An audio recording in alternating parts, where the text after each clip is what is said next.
Hello मेरे प्यारे दोस्तों, आप सभी का स्वागत है मेरे यूट्यूब चैनल टेक्मेक टॉक्स में।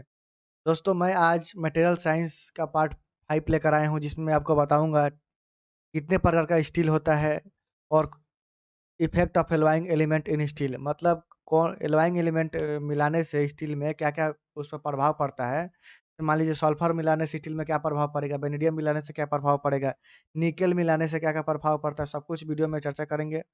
दोस्तों उसके बाद दोस्तों लास्ट में हम एमसीक्यू करेंगे, जो कि various एग्जाम में आ चुका है, ऑलरेडी आ चुका है क्वेश्चन, वो मैं डिस्कस करूँगा, ठीक है? तो इससे पहले दोस्तों मैं बता चूँगा स्टील कैसे बनता है, कास्ट आयरन कैसे बनता है और आउट आयरन कैसे बनता है। उसका वो मटेरियल साइंस का पार्ट 4 मैं बना चुका हूँ, जाके आप उस वीडियो को ज़रूर देख लीजिए। उसके बाद आप आज का मेरा वीडियो है टाइप ऑफ स्टील और effect of alloying element in steel, और इसके बाद हम एमसीक्यू करेंगे, ठीक है? चलिए दोस्तों बिना देरी किए हुए हम स्टार्ट करते हैं। दोस्तों यदि चैनल पर नहीं होंगे तो चैनल को सब्सक्राइब कर लीजिए। यहाँ इस चैनल पर दोस्तों आपको किसी भी एग्जाम से रिलेटेड, जैसे कि SSC, JEE, BARC, ISRO, DRDO, UP Bihar नल, जेईई, हर एक एग्जाम को यहाँ पर क्वेश्चन पेपर को डिस्कस किया जाता है। जो प्रीवियस ईयर में क्वेश्चन आया हुआ था उसको डिस्कस किया जाता है दोस्तों, और हर एक टॉपिक को यहाँ पर पढ़ाया जाता है, ठीक है दोस्तों? तो चलिए दोस्तों हम बिना देरी किए हुए हम शुरू करते हैं, ठीक है? दोस्तों देखिए, वीडियो शुरू होने से पहले आप इसको पहले इस क्वेश्चन को आप सॉल्व कीजिए, ठीक है? इस क्वेश्चन को आपको सॉल्व करना है। क्या करना है? इस क्वेश्चन को आपको दोस्तों क्या करना है? सॉल्व करना है। इसका कमेंट में दोस्तों हमको आंसर चाहिए, ठीक है? इसका आंसर मैं लास्ट में, वीडियो का लास्ट में देगा। इससे पहले आपको इस क्वेश्चन को सॉल्व कीजिए, इसका आंसर मेरे को कमेंट में कीजिए, ठीक है? ये जो कि इंजीनियरिंग सर्विस में आ चुका है ऑलरेडी, 94 में क्वेश्चन आया हुआ है, ठीक है? बहुत ही फेमस क्वेश्चन है दोस्तों, बहुत एग्जाम में पूछा जाता है किल स्टील के बारे में, ठीक है? दोस्तों हम आगे वीडियो में चर्चा करेंगे किल स्टील क्या होता है। इससे पहले आप वीडियो देख रहे हैं तो पहले आप गलती सही जो भी आपको आता है कमेंट में ज़रूर कीजिए, ठीक है? नहीं तो इस वीडियो में तो आपको बता ही दूँगा किल स्टील क्या होता है। देखिए दोस्तों, स्टील को देखिए, स्टील के देखिए हम स्टील कैसे मिलता है दोस्तों, पिग आयरन से हमें क्या प्राप्त होता है दोस्तों? पिग आयरन से हमें क्या मिलता है? स्टील मिलता है। जब हम उसको स्टील मेल्टिंग शॉप से, कन्वर्टर से जब उसको गुजारते हैं तो हमें क्या मिलता है? स्टील मिलता है, ठीक है दोस्तों?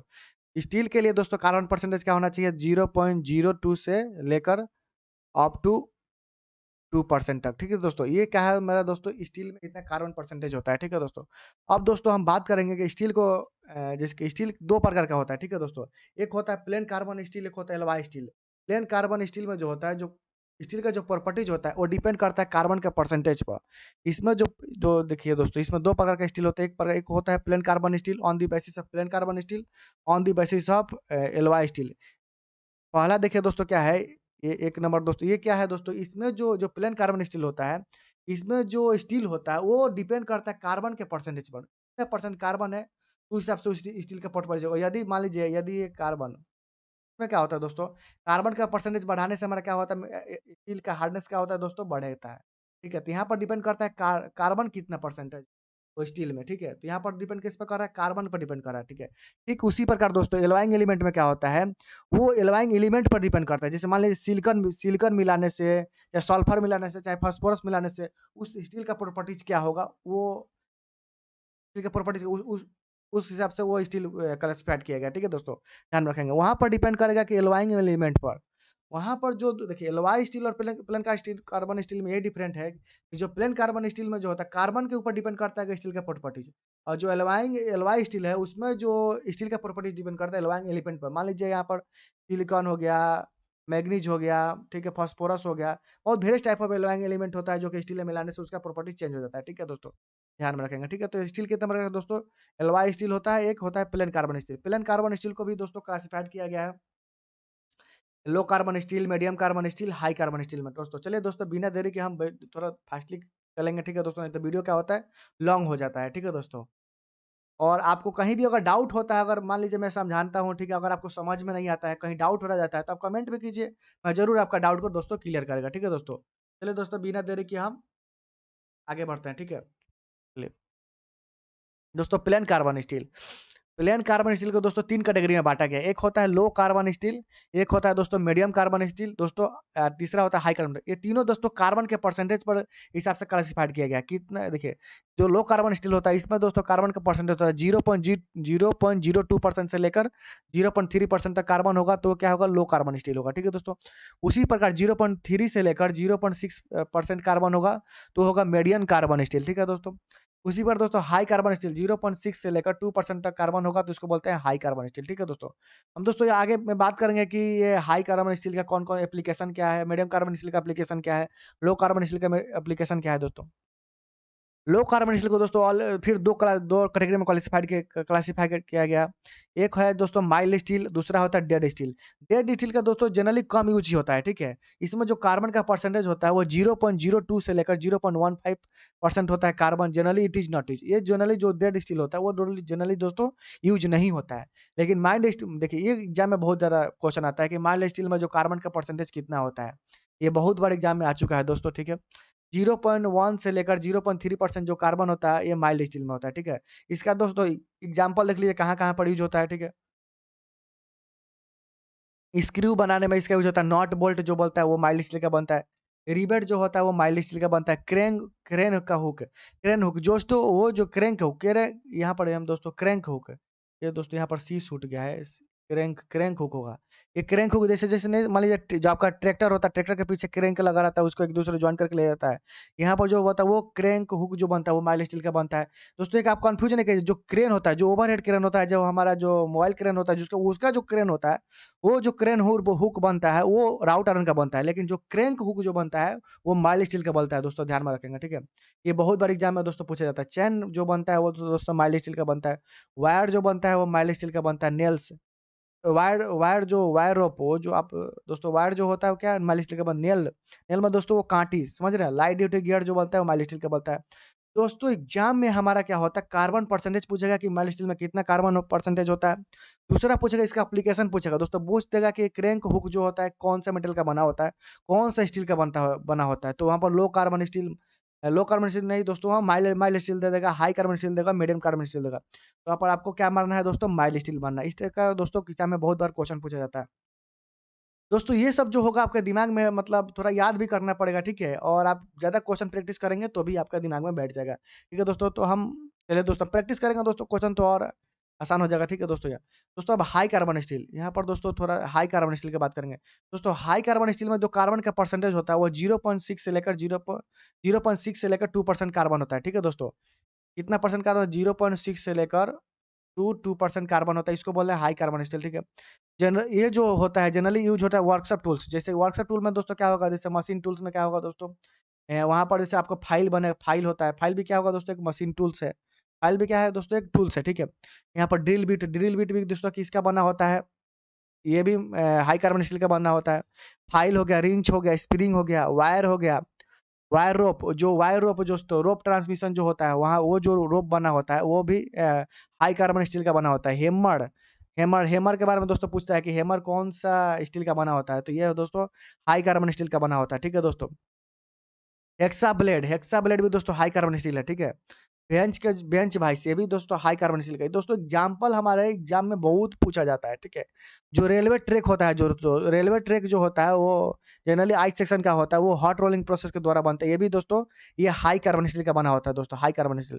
दोस्तों ये आई आई सेक्शन इसलिए जो होता है क्योंकि इसका मोमेंट ऑफ इनर्शिया जो होता है वो बहुत ही ज़्यादा होता है। ठीक है, सबसे ज़्यादा होता है, इसलिए आई सेक्शन का हम रेलवे ट्रैक में यूज करते हैं। ठीक है दोस्तों, हाई ड्यूटी गियर के लिए भी या हेवी ड्यूटी गियर के लिए भी हमें हाई कार्बन स्टील यूज होता है। ठीक है दोस्तों, ध्यान में रखेंगे दोस्तों। ठीक है दोस्तों, एक्चुअली मीडियम कार्बन स्टील पहले आना चाहिए, लेकिन ये दोस्तों ये पहले बाद में आ गया। ठीक है, मीडियम कार्बन स्टील में दोस्तों कार्बन परसेंटेज कितना होता है, 0.3 से लेकर 0.6% जो होता है कार्बन होता है दोस्तों। ठीक है, मीडियम कार्बन स्टील में इसका जो एग्जाम्पल है, जैसे साफ्ट बनाने में इसका यूज होता है दोस्तों, एक्सल, स्पिंडल, डिफरेंशियल। डिफरेंशियल तो पता है दोस्तों, जो ऑटोमोबाइल जो ये फोर व्हीलर में जो गाड़ी में यूज होता है, जो पीछे में ट्रांसमिट करता है, जैसे ये चक्का, यहाँ पर दोस्तों डिफरेंशियल लगा होता है। ठीक है, ये हमारा साफ्ट हो जाता है, ये ट्रांसमिशन शाफ्ट होता है। इसके बाद यहाँ पर दोस्तों डिफरेंशियल लगा रहता है, जो कि रियर एक्सल में पावर को ट्रांसमिट करने का काम होता है। ठीक है दोस्तों, कनेक्टिंग रॉड भी जो होता है दोस्तों मीडियम कार्बन स्टील का बना होता है। स्टीयरिंग आर्म जो होता है वो भी दोस्तों मीडियम कार्बन स्टील का बना। हाई ड्यूटी गियर ये भी दोस्तों क्या होता है, मीडियम कार्बन स्टील का बना होता है। ठीक है दोस्तों, ध्यान में रखेंगे, ये दोस्तों एग्जाम में बहुत ही बार पूछा जाता है। साफ्ट पूछ देगा दोस्तों किस मेटल का बना होता है दोस्तों, तो हाई मीडियम कार्बन स्टील का बना होता है। ठीक है दोस्तों, ध्यान में रखेंगे। अब दोस्तों एक एग्जाम में बहुत बार क्वेश्चन आता है टूल स्टील। जनरली दोस्तों टूल स्टील का जो यूज़ होता है जनरली दोस्तों ये डाई पर्पज़ के लिए होता है डाई। डाई और जो पंच बनता है ना वहाँ पर ये टूल स्टील यूज़ होता है डाई, ठीक है दोस्तों? तो डाई का काम क्या होता है दोस्तों मान लीजिए ये जैसे एक ये मेरे पास एक डाई हो गया, ठीक है? इससे क्या होता है ये डाई का यूज़ करके हम किसी दूसरे मटेरियल को जैसे कटिंग करते हैं, कटिंग करने का भी काम करते हैं। जैसे मान लीजिए जैसे ये दोस्तों यहाँ पर आप एक्सट्रूजन प्रोसेस जहाँ पड़ेगा एक्सट्रूजन प्रोसेस क्या होता है वहाँ पर डाई यूज़ होता है। उसमें क्या होता है दोस्तों मटेरियल को क्या होता है हम उसमें क्या प्रेस करते हैं तो डाई क्या निकल रहा है। ये जो डाई जो बनता है ये क्या है दोस्तों बनता है ये टूल स्टील का बना होता है, ठीक है? It is an alloy steel mainly used for die. ये भी दोस्तों ये जो टूल स्टील है, ये भी दोस्तों हाई कार्बन स्टील की कैटेगरी में आता है, ठीक है दोस्तों? देखिए इसका कार्बन परसेंट कितना है दोस्तों 0.6 से लेकर 2% के बीच में आता है, तो क्या है ये हाई कार्बन स्टील की कैटेगरी में आएगा दोस्तों, ठीक है? ध्यान रखेंगे दोस्तों। तो टूल स्टील दोस्तों जनरली एग्ज़ाम में दोस्तों आता है।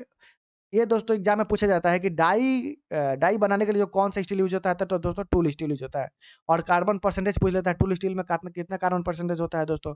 तो 0.8% से लेकर 1.5% तक होता है, ठीक है? यह एक एलॉय स्टील है, ठीक है दोस्तों?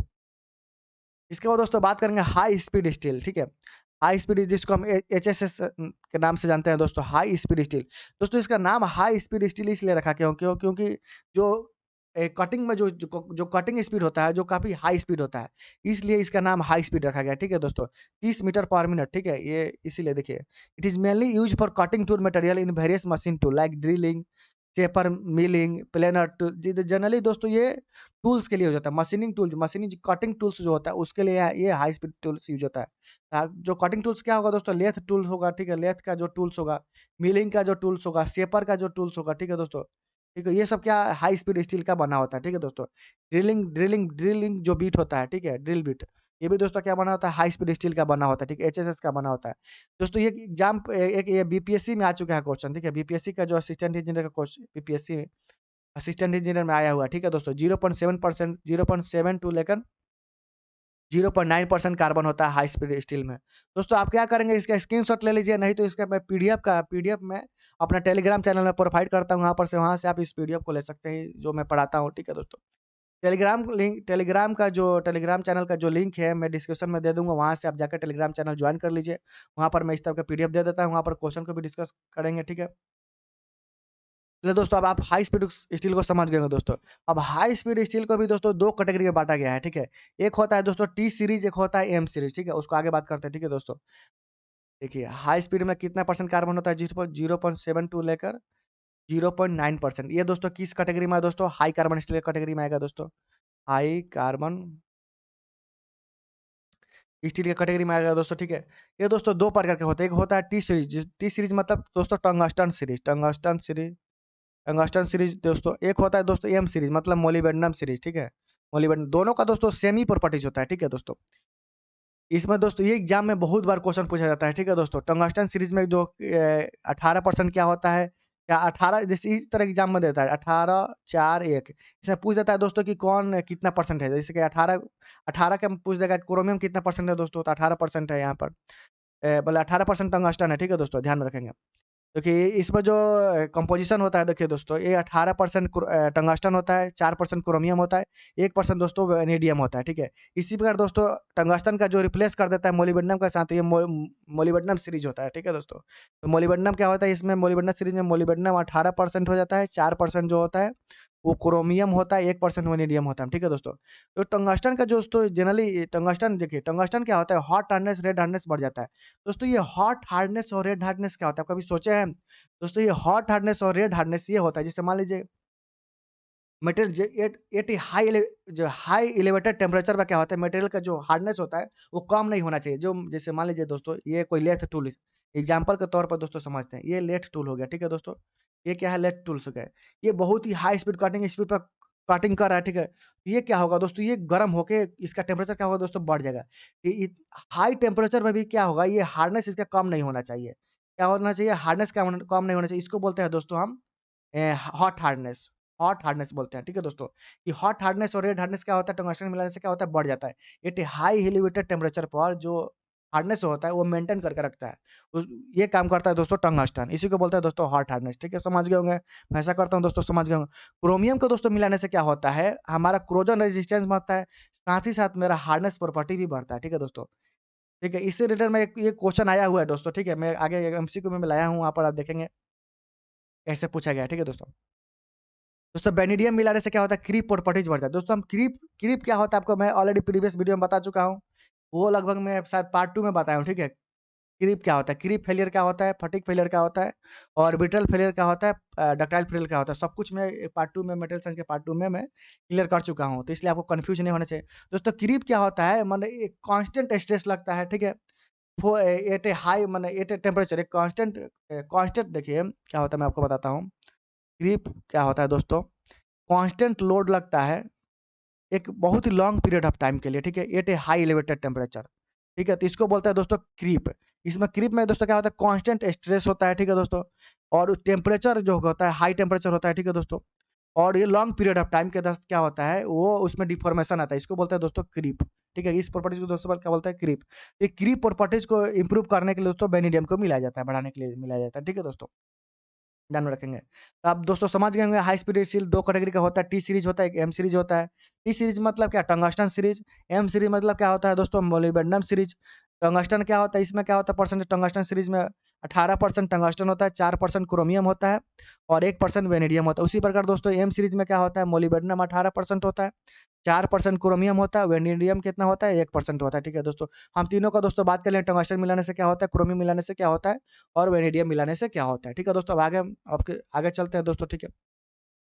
अब दोस्तों क्या होता है स्टेलाइट। स्टेलाइट दोस्तों क्या है, एक नॉन फेरस एलॉय है, ठीक है? नॉन फेरस एलॉय है, नॉन फेरस एलॉय है, ठीक है दोस्तों? नॉन फेरस एलॉय है, ठीक है? ठीक है दोस्तों, इसका दोस्तों जनरली यूज होता है जो हाई स्पीड कटिंग टूल्स के, जहाँ पर हाई स्पीड चाहिए, ठीक है? ये 50 से लेकर 150 मीटर पर मिनट का जहाँ कटिंग स्पीड चाहिए वहाँ पर दोस्तों ये यूज होता है, ठीक है? ये हार्ड होता है दोस्तों, ठीक है दोस्तों? इसका जो परसेंटेज हो इसका जो कंपोजिशन होता है दोस्तों, टंगस्टन, क्रोमियम और कोबाल्ट। यहाँ पर दोस्तों कोबाल्ट जो होता है वो बाइंडर का काम करता है, बाइंडिंग माने एक अच्छा से पूरा उसको बांधने का काम करता है उस पर, ठीक है दोस्तों? बाइंडर का काम करता है ये स्टेलाइट, ठीक है? ये जनरली दोस्तों पाउडर मेटलर्जी में दोस्तों ये बनता है, पाउडर मेटलर्जी के तौर, ठीक है दोस्तों? ध्यान रखेंगे, ठीक है? Cobalt mainly act as a binder, ठीक है दोस्तों? यहाँ पर दोस्तों यहाँ पर स्टेलाइट का पूछा जाता है, ये जो कंपोजिशन पूछा जाता है, ठीक है दोस्तों? टंगस्टन, क्रोमियम और कोबाल्ट, ठीक है? इसमें पूछा जाता है कोबाल्ट का क्या काम होता है, ये एग्जाम में आता है दोस्तों बाइंडर का। It is non ferrous cast alloy, ठीक है? क्या है नॉन फेरस कास्ट एलॉय? तो इसका जो प्रॉपर्टीज होता है दोस्तों वो हाई स्पीड स्टील से काफी अच्छा होता है। हाई स्पीड स्टील का दोस्तों 30 मीटर पर मिनट के लिए यूज होता है, लेकिन इसका देखिए दोस्तों 50 से लेकर 150 मीटर पर मिनट के लिए यूज होता है, जबकि ये नॉन फेरस एलॉय हो के भी, ठीक है दोस्तों? ध्यान में रखेंगे, ठीक है? अब दोस्तों देखिए हम किलेट स्टील जो कि आपके पहले के क्वेश्चन में पूछ चुका हूँ। ये किल स्टील क्या होता है दोस्तों? ये इस किल स्टील में क्या होता है दोस्तों? ये डीऑक्सीडाइज स्टील होता है। इसमें दोस्तों क्या होता है, इसमें से ऑक्सीजन को हम रिमूव कर देते हैं। ऑक्सीजन को क्या करते हैं दोस्तों, यहाँ पर से रिमूव कर देते हैं। जब ऑक्सीजन से रिमूव करके जो स्टील बनाते हैं दोस्तों वो क्या होता है, किल स्टील होता है, ठीक है दोस्तों? इसको बोलते हैं डीऑक्सीडाइज स्टील। जब जी इसमें दोस्तों जो ऑक्सीजन ही नहीं है तो इसको क्या बोलेंगे, डीऑक्सीडाइज स्टील बोलेंगे। ऑक्सीडाइज स्टील जब डीऑक्सीडाइज होने के बाद क्या होता है, इसका जो पोरोसिटी होता है वो एलिमिनेट हो जाता है, फ्लो होल्स जो होता है वो एलिमिनेट हो जाता है, ठीक है दोस्तों? इससे बहुत ही फायदा होता है, ठीक है? किल स्टील दोस्तों किल स्टील में जो कार्बन परसेंटेज होता है 0.25 से दोस्तों ज़्यादा होता है, ठीक है? तो उसको बोलेंगे किल स्टील्स, ठीक है दोस्तों? This metal is free from casting defect like जैसे blow hole, pin hole, porosity segregation, ठीक है दोस्तों? ठीक है, तो ध्यान में रखेंगे, ठीक है? तो किल स्टील में क्या होता है दोस्तों, ये फ्री फ्री फ्रॉम ऑक्सीजन, ठीक है? इसमें ऑक्सीजन नहीं होता है, ठीक है दोस्तों? ऑक्सीजन के रिमूव कर देता है, ठीक है दोस्तों? ध्यान रखेंगे। एक होता है दोस्तों सेमी किल स्टील। सेमी किल स्टील दोस्तों क्या होता है, ये इसको बोलते हैं बैलेंस स्टील ही बोलते हैं। बैलेंस 0.25% देखिए 0.15 से लेकर टू 0.25% कार्बन होता है, ये दोस्तों सेमी किल स्टील में होता है, ठीक है दोस्तों?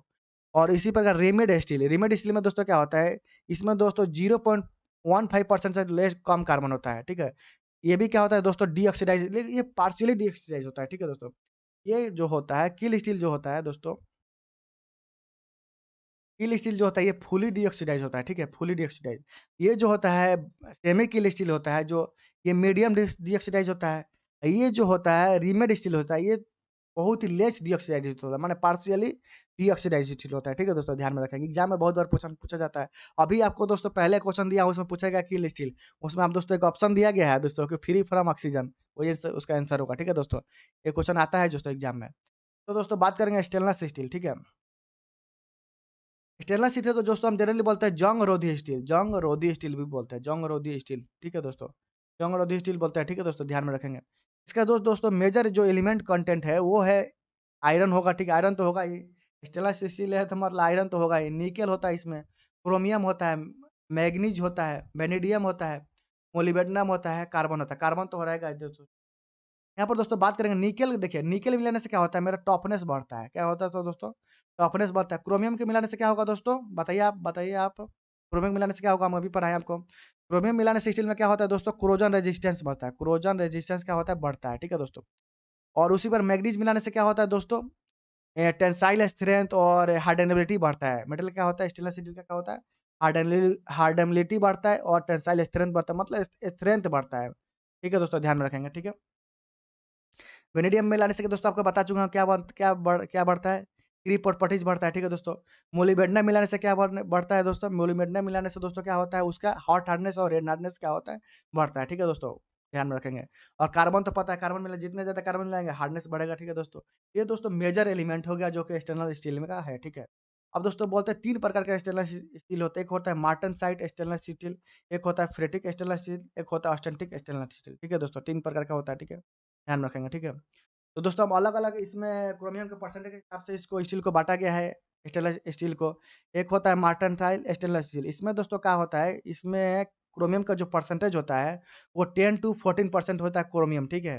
दोस्तों आप याद कर लीजिए इसको, ये एग्ज़ाम में क्वेश्चन आता है, मार्टेंसाइल स्टेनलेस स्टील में कितने परसेंट क्रोमियम होता है? तो 10 टू 14% क्या होता है, क्रोमियम होता है, ठीक है। कार्बन जो होता है इसमें 0.15 से लेकर 0.35% ये क्या होता है, कार्बन होता है, ठीक है दोस्तों, ठीक है।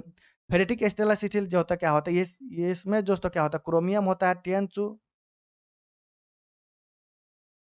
दोस्तों यहाँ पर थोड़ा ये क्या हो गया दोस्तों, ये एक्चुअल दोस्तों ये एक ही मैं लिख दिया हूँ दोस्तों। ये क्या होता है, ये इसमें दोस्तों होता है, ये 10 टू 12 होता है, ठीक है दोस्तों। पहला में दोस्तों क्या होता है दोस्तों, ये 1 सेकंड दोस्तों, ये इसमें क्या होता है 10 टू 12 होता है, ठीक है दोस्तों, ध्यान में रखेंगे। फेरेटिक स्टेनलेस स्टील और कोई यहाँ पर डाउट हो रहा है दोस्तों, 1 सेकंड।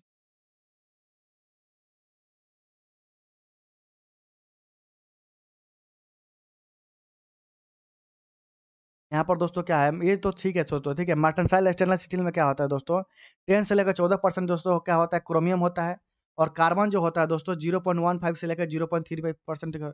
ये दोस्तों क्या होगा, ये दोस्तों ये मैं गलत लिख दिया हूँ, मेरे को ये दोस्तों गलत है, मैं 100% श्योर हूँ दोस्तों, ये गलत है। ये 14% से लेकर दोस्तों 18% तक क्या होता है, क्रोमियम होता है फेरेटिक स्टेनलेस स्टील में, ठीक है दोस्तों।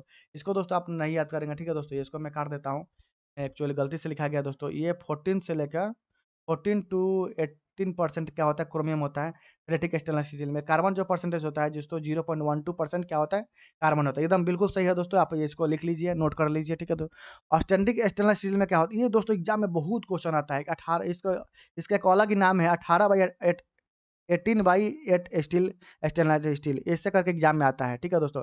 18/8 दे देगा, आप बोलेगा इसमें 18 क्या डिनोट कर रहा है, 8 क्या डिनोट कर रहा है दोस्तों, ऐसे पूछ देता है। इसको कौन सा स्टील बोलेंगे, तो ऑस्टेंटिक स्टेनलेस स्टील बोलते हैं दोस्तों, ठीक है दोस्तों। इसमें जो क्रोमियम होता है वो 18% होता है, 8% निकेल होता है। कार्बन जो होता है 0.4 से 45 से लेकर 0.4% दोस्तों। एक एग्जाम में आया हुआ था, इससे आया हुआ था दोस्तों। 40 कार्बन हो गया, ठीक है दोस्तों, 40 कार्बन, 18 आया था क्रोमियम और 8 आया था Na, ऐसे करके, ठीक है। ये भी पूछ जाता है एग्जाम्पल में दोस्तों। ये कौन सा स्टील है दोस्तों, ऑस्टेनिक स्टेनलेस स्टील है दोस्तों। इसमें 18 पूछ जाता है, क्या है, 18% क्रोमियम है, 8% दोस्तों निकल है, और 4% क्या है दोस्तों, 0.4% क्या है दोस्तों, ये आपका कार्बन हो गया, ठीक है दोस्तों। में कार्बन परसेंटेज पूछ देता है, ठीक है दोस्तों।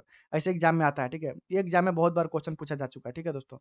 याद कर जाइए दोस्तों, याद कर जाइए, बहुत ही इंपॉर्टेंट क्वेश्चन है, ठीक है। इसका बहुत एग्जाम में पूछा जाता है। अब दोस्तों हम यहाँ पर एमसीक्यू सॉल्व करेंगे, ठीक है। दोस्तों सॉरी दोस्तों, वो क्या हुआ है कि ये बहुत ही ज़्यादा लॉन्ग वीडियो हो जाएगा, इसलिए मैं आपको एक टॉपिक नहीं पढ़ाया है, वो होता है इफेक्ट ऑफ एल्वाइंग एलिमेंट। दोस्तों इसका मैं ये वीडियो मैं कल डाल दूंगा, ठीक है। उसका पार्ट 6 में उसको मैं डाल दूंगा, ठीक है। कल का मेरा जो वीडियो होगा दोस्तों, उसमें मैं बताऊंगा effect of alloying element in steel, मतलब सल्फर मिलाने से स्टील में क्या प्रभाव पड़ेगा, वेनेडियम मिलाने से क्या प्रभाव पड़ेगा, निकेल मिलाने से क्या प्रभाव पड़ेगा, इसी मोलिब्डेनम मिलाने से क्या प्रभाव पड़ेगा, टंगस्टन मिलाने से क्या प्रभाव पड़ेगा, क्रोमियम मिलाने से क्या प्रभाव पड़ेगा, ठीक है दोस्तों। ये सब कुछ मैं डिटेल से चर्चा करेगा दोस्तों, ठीक है कल। दोस्तों आज क्या होगा, वीडियो बहुत लॉन्ग हो जाएगा, इसलिए मैं दोस्तों क्वेश्चन ही सॉल्व करते हैं, ठीक है दोस्तों। ठीक है दोस्तों, देखिए दोस्तों क्रोमियम मिलाने से क्या होता है मैं आपको बता दूं। क्रोमियम का जब क्रोमियम मिलाने से क्या होता है दोस्तों, स्टेनलेस स्टील में जब क्रोमियम मिलाते हैं तो क्या होता है, हमारा कोरोजन रेजिस्टेंस क्या होता है, बढ़ जाता है। साथ ही साथ हार्डनेस बढ़ जाता है। कोरोजन रेजिस्टेंस इसलिए बढ़ता है क्योंकि Cr2O3 का एक दोस्तों क्या होता है, उसमें लेयर चढ़ जाता है। ठीक है, लेयर चढ़ जाता है। ठीक है दोस्तों, लेयर चढ़ के एक लेयर बना लेता है। ठीक है, क्रोमियम ऑक्साइड का लेयर बना लेता है। वही क्या होता है, वो कोरोजन को प्रोटेक्टेड करने का काम करता है। ठीक है दोस्तों, ध्यान में रखेंगे। दोस्तों ये वाला क्वेश्चन को हम सॉल्व करते हैं। ठीक है, elasticity is the ability regarding its deformation to. ठीक है, इलास्टिसिटी दोस्तों क्या होता है, हम आपको क्या बताएंगे। लोड लगाने के बाद जब उसको स्ट्रेच करते हैं, फिर जब लोड रिमूव करने के बाद क्या होता है, मटेरियल क्या होता है, अपने ओरिजिनल पोजीशन पा जाता है, रिगेन ओरिजिनल पोजीशन पा जाता है। उसको क्या बोलते हैं, इलास्टिसिटी प्रॉपर्टी बोलते हैं। ठीक है, यहाँ पर दोस्तों क्या होगा, इसका आंसर रिगेन होगा। ठीक है दोस्तों। दोस्तों हम अब बात करेंगे दोस्तों प्लास्टिसिटी क्या होता है। प्लास्टिसिटी में क्या होता है, वो दोस्तों परमानेंट डिफॉर्मेशन हो जाता है। ठीक है, वो फिर अपने ओरिजिनल शेप में नहीं आता है। ठीक है दोस्तों, क्या होता है, वो अपने ओरिजिनल पोजीशन पर नहीं आता है। जब एक बार वो परमानेंट डिफॉर्म मतलब प्लास्टिकली डिफॉर्म मतलब क्या होता है, परमानेंट डिफॉर्मेशन हो जाता है। जब मान लीजिए दोस्तों दोस्तों ये हो गया। ठीक है, मटेरियल हो गया। इस पर जब मैं इसको स्ट्रेच किया, टेंसाइल स्ट्रेच लगाया, ये इतना बड़ा होगा। ठीक है, यील्ड पॉइंट को क्या हुआ, क्रॉस कर गया। ठीक है, ये जब इस पर से हम लोड भी हटा लेते हैं। ठीक है, तो ये क्या होगा दोस्तों, ये मटेरियल इतना ही बड़ा रह गया। ठीक है, इतना ही बड़ा रह गया। मतलब ये अपने ओरिजिनल पोजीशन को दोस्तों क्या हुआ, ये नहीं आया, ओरिजिनल पोजीशन को नहीं आया। इसलिए इसको क्या इस टाइप के जो मटेरियल दोस्तों क्या होगा, यहाँ पर ये रिगेन होगा दोस्तों। ठीक है दोस्तों, ध्यान में रखेंगे। ठीक है, अब प्लास्टिसिटी और इलास्टिसिटी में आपको डिफरेंशन डिफरेंशन बता दिया आपको क्या डिफरेंस है दोस्तों। ठीक है, अब दोस्तों नेक्स्ट क्वेश्चन सॉल्व करते हैं। ठीक है दोस्तों, ये क्वेश्चन ऑलरेडी एग्जाम में आया हो दोस्तों, एसएससी 2014 में क्वेश्चन आया, मॉर्निंग सेशन में आया। देखिए दोस्तों, what strength of the material is to be considered for design of ductile component under cycling load. दोस्तों हम आपको बताया हुआ है कि जब साइक्लिंग लोड होता है और डायनेमिक लोड होता है, साइक्लिंग लोड होता है और डायनेमिक लोड होता है, डायनेमिक लोड।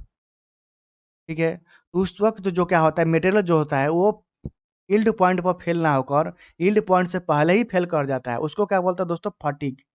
फटीग बोलते हैं। ये जब जो फेलियर होता है उसको बोलते हैं फटीग फेलियर बोलते हैं। ठीक है दोस्तों, तो इस टाइप जब ये डायनामिक लोड और साइक्लिंग लोड होता है, उसमें आपको बताया था कि ये जो मटेरियल डिजाइन करते हैं वो यील्ड पॉइंट से पहले जो फेल करता है उसको बोलते हैं दोस्तों इंडरेंस लिमिट बोलते हैं। क्या दोस्तों, इंडरेंस लिमिट बोलते हैं। दोस्तों ये ऑलरेडी मैं पढ़ा चुका हूँ। ठीक है, वो मटेरियल साइंस के पार्ट 2 में ऑलरेडी पढ़ाया हूँ कि इंडरेंस लिमिट क्या होता है। ठीक है दोस्तों, ठीक है दोस्तों, इंडरेंस स्ट्रेंथ क्या होता है, सब कुछ मैं बताया हूँ। ठीक है दोस्तों, आप उस वीडियो को जाकर देख लीजिए, उसमें बताया हूँ दोस्तों कि फटीग फेलियर, क्रीप फेलियर क्या होता है, सब कुछ मैं बताया। ठीक है दोस्तों, यहाँ पर दोस्तों क्या होगा, इंडोरेंस स्ट्रेंथ होगा दोस्तों। अगर दोस्तों वो ब्रिटल मटेरियल होगा तो उसको जो डिजाइन किस स्ट्रेंथ पर करेंगे दोस्तों, अल्टीमेट स्ट्रेंथ को लेकर डिजाइन करेंगे। ठीक है दोस्तों, यदि वो मटेरियल अगर ठीक है, अगर डक्टाइल मटेरियल है, ठीक है, और वो क्या स्टैटिक लोड लग रहा है, तो उसमें कौन सा हम पॉइंट को लेकर हम डिजाइन करेंगे दोस्तों, यील्ड स्ट्रेंथ को लेकर डिजाइन करेंगे। जब डायनामिक लोड लगेगा तो कौन सा, साइक्लिंग लोड लगेगा तो इंड्योरेंस को लेकर डिजाइन करेंगे। और जब ब्रिटल मटेरियल होगा तो अल्टीमेट को लेकर डिजाइन करेंगे। और जो डक्टाइल मटेरियल है और स्टैटिक लोड लग रहा है तो दोस्तों कौन सा पॉइंट को लेकर, तो यील्ड पॉइंट को। ठीक है दोस्तों, ध्यान में रखेंगे। क्रिस्टल स्ट्रक्चर ऑफ ऑस्टेनाइट, दोस्तों जो ऑस्टेनाइट का जो क्रिस्टल स्ट्रक्चर होता है वो दोस्तों एफसीसी होता है, फेस क्यूबिक सेंटर की होता है। ठीक है दोस्तों, ठीक है दोस्तों, क्या होता है, फेस क्यूबिक सेंटर। ठीक है, इसको दोस्तों हम गामा आयरन भी बोलते हैं, गामा आयरन भी बोलते हैं। ठीक है दोस्तों, गामा आयरन बोलते हैं। ठीक है, ध्यान में रखेंगे। ठीक है दोस्तों, तो दोस्तों अब आगे यहाँ पर फेस सेंटर क्यूबिक और देखिए बॉडी सेंटर क्यूबिक में क्या होता है दोस्तों, एक जो एटम होता है वो सेंटर में होता है। ठीक है दोस्तों, इस टाइप का जो होता है। ठीक है दोस्तों, यहाँ पर तो दोस्तों क्या होता है, यहाँ पर एक जो एटम होता है दोस्तों सेंटर में होता है। ठीक है दोस्तों, ये हो गया, ये हो गया, ये हो गया। क्या होता है दोस्तों, ये यहाँ पर क्या होता है, सेंटर में होता है। ठीक है दोस्तों, ध्यान में रखेंगे। ठीक है, और फेस में क्या होता है दोस्तों, फेस में क्या होता है दोस्तों, यहाँ पर तो दोस्तों इसमें नंबर ऑफ एवरेज एटम कितना होगा, number of average atom exam में पूछा जाता है। नंबर ऑफ एवरेज एटम दोस्तों ये 8 को मिला कर जैसे 8 गुने 1/8 कितना हो जाएगा दोस्तों, एक होगा दोस्तों। ठीक है, और एक दोस्तों कितना है, सेंटर पे है, तो यहाँ पर नंबर एवरेज एटम कितना होगा दोस्तों, 2 होगा। ठीक है, उसी प्रकार दोस्तों हेक्सागोनल में कितना फेस सेंटर क्यूबिक में कितना होता है दोस्तों, इसमें दोस्तों क्या होता है, फेस पे होता है। ठीक है ये हो गया। ठीक है दोस्तों, ये हो गया, ये हो गया, ये हो गया दोस्तों। इसका दोस्तों ये कौन पर रहेगा ही, ठीक है, अगर इसका इसका दोस्तों फेस पर भी रहेगा। तो दोस्तों 6 फेस है, तो 6 फेस मिला के कितना होगा दोस्तों, 3 होगा। और 1 मिला के कितना होगा दोस्तों, तो 4 नंबर एवरेज एटम जो होता है वो इसमें फेस सेंटर क्यूबिक में दोस्तों क्या होता है, वो क्या होता है 4 होता है। बॉडी सेंटर क्यूबिक में कितना होता है दोस्तों 2 होता है। और जो सिंपल क्यूबिक सेंटर होता है उसमें कितना हो दोस्तों 1 होता है। दोस्तों ध्यान में रखेंगे दोस्तों कितना होता है दोस्तों 1 होता है। और दोस्तों ये जो फेस सेंटर क्यूबिक जो होता है दोस्तों, ये क्रिस्टल ऐसा ऑस्टेनाइट होता है, ठीक है। ऑस्टेनाइट को हम गामा रेन बोलते हैं। जनरली दोस्तों ये क्या होता है, ये डक्टाइल मटेरियल जो होता है ना, ये मतलब थोड़ा स्ट्रांग भी होता है, ठीक है, ऐसा नहीं है। और बॉडी सेंटर क्यूबिक जो होता है बहुत ही हार्ड होता है, ब्रिटल जो होता है, ब्रिटल जो होता है वो दोस्तों होता है बॉडी सेंटर क्यूबिक होता है, ठीक है दोस्तों ध्यान में रखेंगे। ठीक है दोस्तों, आप ध्यान में रखेंगे, ठीक है। उसके बाद दोस्तों हम बात करेंगे कि ये इसमें हेक्सागोनल पैकेज में कितना होता है दोस्तों। हेक्सागोनल पैकेज में क्या होता है दोस्तों, ये होता है दोस्तों इस प्रकार का होता है, ठीक है दोस्तों ये, ठीक है दोस्तों। इसका और दोस्तों ये क्या होता है, ये ऐसे-ऐसे होता है, ठीक है दोस्तों। तो इसमें दोस्तों नंबर ऑफ एवरेज एटम होता है, डायरेक्ट दोस्तों बता देता हूँ। नंबर एवरेज एटम जो होता है वो दोस्तों 6 होता है, ठीक है दोस्तों। ध्यान रखेंगे, ठीक है दोस्तों कितना होता है 6 होता है, ठीक है। ये जो एफसीसी क्या होता है वो जनरली स्ट्रांग होता है और डक्टाइल इन नेचर होता है, ठीक है दोस्तों। जैसे एल्युमिनियम हो गया, कॉपर हो गया, निकेल हो गया, सिल्वर हो गया, और गोल्ड हो गया, प्लेटिनम हो गया, लेड हो गया। ये सब क्या है दोस्तों, ये सब एफसीसी है, ठीक है। और बीसीसी क्या है दोस्तों, तो बीसीसी देखिए बीसीसी क्या है, जैसे बेनिडियम हो गया दोस्तों, बेनिडियम क्या होगा वो दोस्तों बीसीसी होगा, ठीक है।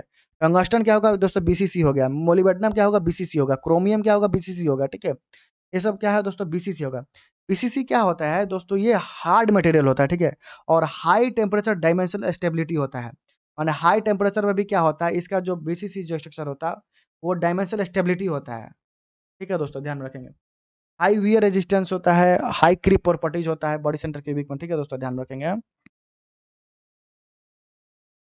दोस्तों हम नेक्स्ट क्वेश्चन सॉल्व करते हैं, ठीक है। 18 फोर देखिए दोस्तों, आपको बताया ना कि इसका पूछ ही दिया एग्जाम में। देखिए दोस्तों कितना एग्जाम में आया है। उड़ीसा स्टेट ऑफ एसएससी में आया हुआ है, एसएससी जेई में आया हुआ है, कर्नाटका पब्लिक सर्विस कमीशन में जेई में आया हुआ है, ठीक है दोस्तों ध्यान में रखेंगे। ठीक है दोस्तों, हम आपको क्या बताएं दोस्तों, आप याद कीजिए 18% या तो मोलिब्डेनम हो सकता है या तो टंगस्टन हो सकता है, यही ना दोस्तों। 4% दोस्तों आपको क्या होगा, क्रोमियम होगा। और 1% दोस्तों क्या होगा, ये वेनेडियम होगा, ठीक है दोस्तों। अब आप मिलाइए दोस्तों इसमें कौन सा है। 18% क्या है, यहाँ पर 18% टंगस्टन है, 4% क्रोमियम, 1% मैग्नीशियम। इसका आंसर क्या होगा दोस्तों, ये वाला होगा, ठीक है दोस्तों। Corrosion resistance of steel is increase दोस्तों, कोरोजन रेजिस्टेंस कब होगा, जिसमें अब इसमें दोस्तों क्रोमियम मिलाएंगे तब। क्रोमियम मिलाएंगे तो दोस्तों क्या होगा, इसका कोरोजन रेजिस्टेंस बढ़ जाएगा। प्लस में क्या होगा दोस्तों, हार्डनेस भी बढ़ता है, ठीक है दोस्तों। और निकल मिलने से दोस्तों क्या होता है, टफनेस बढ़ता है, ठीक है।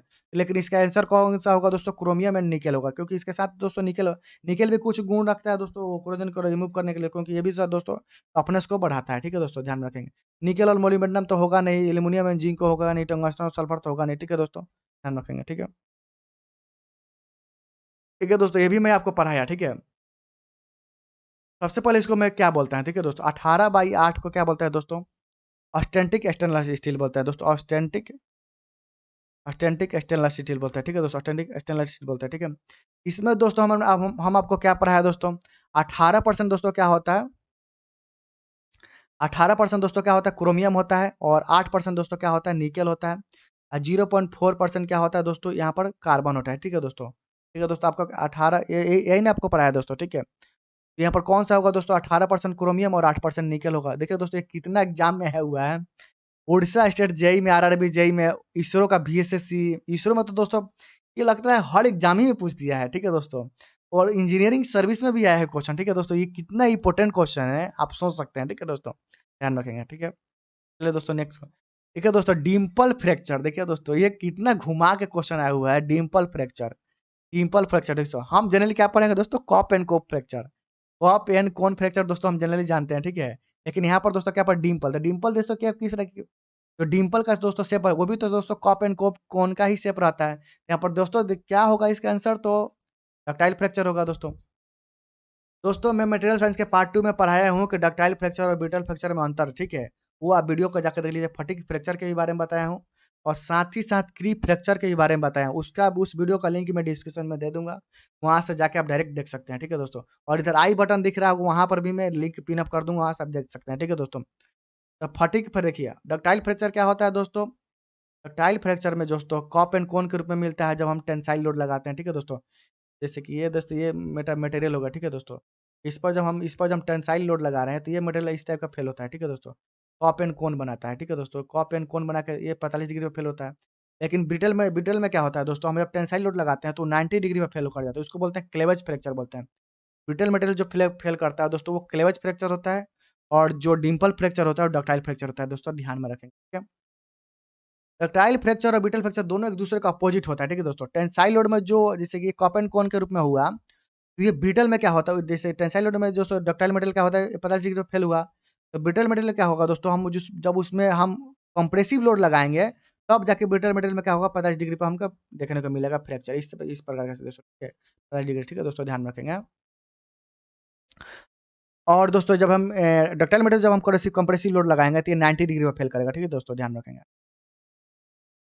हार्डनेबिलिटी दोस्तों हम आपको पढ़ा चुका हूँ, जब मैकेनिकल प्रॉपर्टी जब मटेरियल पढ़ा रहा था उसमें पढ़ाया था हमको आपको कि हार्डनेबिलिटी और हार्डनेस में क्या अंतर है, तो सब कुछ मैं बताया हूँ दोस्तों। यदि आप वो वीडियो नहीं देखे हो तो जाकर प्लीज़ देख लीजिए, आपके लिए बोल रहा हूँ दोस्तों, ठीक है। It is the ability of withstand shock, ये भी नहीं होगा दोस्तों। ये क्या हो दोस्तों, कोई जब शॉक को ऑब्जर्व करके इसको इसको टफनेस बोलते हैं, ठीक है दोस्तों, toughness. It is the ability of resist to abrasion, wear penetration, इसको क्या को दोस्तों क्या हो दोस्तों, हार्डनेस होगा। ये तो होगा नहीं दोस्तों। It is the property which determine the depth of hardness zone induced by quenching, यही दोस्तों होगा, ठीक है दोस्तों। इसका आंसर क्या होगा, यही होगा, ठीक है। Is achieved through the full depth when the actual cooling is, दोस्तों नहीं होगा, ठीक है। दोस्तों अब हम समझेंगे कि हार्डनेस और हार्डनेबिलिटी में क्या होता है। जो हार्डनेस जो होता है दोस्तों, वो दोस्तों रजिस्ट करता है आइडेंटेशन, पेनिट्रेशन, एब्रेशन, सरफेस एब्रेशन। इसको जो वियर वियर को जो वियर एब्रेशन को जो वो रजिस्टर करता है उसको बोलते हैं हार्डनेस। लेकिन हार्डनेबिलिटी ये बता दो दोस्तों, how how much depth to be hardened, ठीक है। वन जब क्विंचिंग, जब हम हीट ट्रीटमेंट करते हैं तो वो कितना हार्ड हो सकता है, कितना डीप टू हार्ड हो सकता है, उसको बोलते हैं दोस्तों हार्डनेबिलिटी, ठीक है दोस्तों, ये ध्यान रखें। हार्डनेबिलिटी दोस्तों जनरली हम जोमिनी टेस्ट के द्वारा हम मापते हैं, ठीक है दोस्तों। ये दोस्तों डिपेंड करेगा कि कितना परसेंट ऑफ कार्बन है, ठीक है। और दूसरा डिपेंड करता है कि हम कौन सा सॉल्यूशन यूज़ कर रहे हैं फॉर द हीट ट्रीटमेंट, ठीक है दोस्तों। ध्यान में रखेंगे, ठीक है दोस्तों, ध्यान रखेंगे। कौन सा हम जैसे बेनिल सॉल्यूशन कौन सा है, ठीक है दोस्तों, ध्यान में रखेंगे। आपको समझ गया होगा, ठीक है। मैंगनीज़ देखिए, मैंगनीज़ में दोस्तों हम आपको बताया था कि जब हमको क्रोमियम बताया था और निकेल बताया था, उस वक़्त आपको मैंगनीज़ ही बताया था कि मैंगनीज़ जब स्टील में मिलाते हैं तो क्या बताता है, ठीक है। मैंगनीज़ दोस्तों स्टील में मिलाते हैं तो दोस्तों हमारा क्या बताता है, स्ट्रेंथ को बढ़ाता है, ठीक है दोस्तों, ध्यान रखेंगे, ठीक है। Which property is needed for material use in tool and machine, दोस्तों हमको जो टूल जो मिलता है, टूल और जो मशीन इसके लिए दोस्तों क्या कौन-सा प्रॉपर्टी चाहिए दोस्तों, हमारा इलास्टिसिटी चाहिए दोस्तों, ठीक है दोस्तों, इलास्टिसिटी। अगर इलास्टिसिटी नहीं होगा दोस्तों, मान लीजिए कि हम कटिंग करें, ठीक है, कटिंग करें, तो उसका जो ग्रेन्स होगा इधर-उधर चला जाएगा, ठीक है। तो अगर मान लीजिए हम कट तो अगर ये अपने ओरिजिनल पोज़ीशन पर नहीं आएगा तो क्या होगा, टूल खराब हो जाएगा। यहाँ पर कौन-सा प्रॉपर्टी हो चाहिए दोस्तों, तो यहाँ पर दोस्तों इलास्टिसिटी चाहिए। और जो मेटल फार्मिंग के लिए कौन-सा प्रॉपर्टी चाहिए दोस्तों, तो प्लास्टिसिटी चाहिए, ठीक है, प्लास्टिसिटी चाहिए, ध्यान में रखेंगे, ठीक है दोस्तों। डक्टिलिटी क्या होता है दोस्तों, जब हम टेंसाइल लोड लगाते हैं, टेंसाइल लोड लगाते हैं, तो उस वक़्त जो लार्ज परमानेंट डिफॉर्मेशन होता है उसको बोलते हैं डक्टिलिटी बोलते हैं। इसको वायर के रूप में डेवलप किया जा सकता है। मैलिएबिलिटी दोस्तों क्या होता है, जब हम कंप्रेसिव लोड लगा के तब उसको शीट के रूप में कन्वर्ट करते हैं। देखिए मैलिएबिलिटी में दोस्तों कंप्रेसिव लोड लगाने के बाद जो लार्ज परमानेंट डिफॉर्मेशन होता है उसको मैलिएबिलिटी बोलते हैं। इसमें दोस्तों क्या है, ये शीट बनता है, ठीक है। इसमें दोस्तों क्या बोलता है, वायर, ठीक है दोस्तों, ध्यान रखेंगे, ठीक है।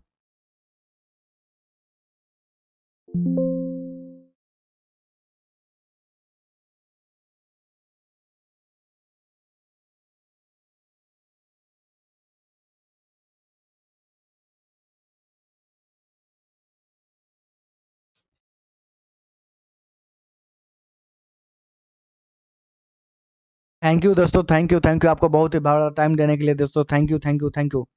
यदि आप चैनल पर नहीं होंगे तो चैनल को प्लीज़ सब्सक्राइब कर लीजिए, क्योंकि मेहनत बहुत लगता है दोस्तों वीडियो बनाने में, ठीक है। और दोस्तों को भी शेयर कीजिए। मैं डेली इस तरह का वीडियो लेकर आता हूँ, जहाँ पर आपको बहुत एग्जाम पॉइंट ऑफ व्यू से काफ़ी हेल्पफुल होता रहता है, ठीक है दोस्तों। इसलिए इस चैनल को सब्सक्राइब कर लीजिए। अभी दोस्तों बार का जो एग्जाम आने वाला है उसमें ये बहुत ही हेल्प करेगा, ठीक है दोस्तों। मैं डेली आपको 10 क्वेश्चन 15 क्वेश्चन डेली एमसीक्यू कराएगा, और साथ में कोई एक टॉपिक को भी डिस्कस करेगा, ठीक है दोस्तों। कल का मेरा जो टॉपिक रहेगा वो उसमें बताऊँगा दोस्तों effect of alloying element in steel, ठीक है। और दूसरा दोस्तों कल एक और टॉपिक पढ़ाऊँगा दोस्तों, उसमें different type of stress strain के बारे में बताऊँगा। थर्मल स्ट्रेस क्या होता है, थर्मल स्ट्रेन क्या होता है, वॉल्यूमेट्रिक स्ट्रेन क्या होता है, ठीक है दोस्तों। एक ही वीडियो में मैं सब कवर करूँगा, ठीक है दोस्तों। तो थैंक यू दोस्तों, थैंक यू।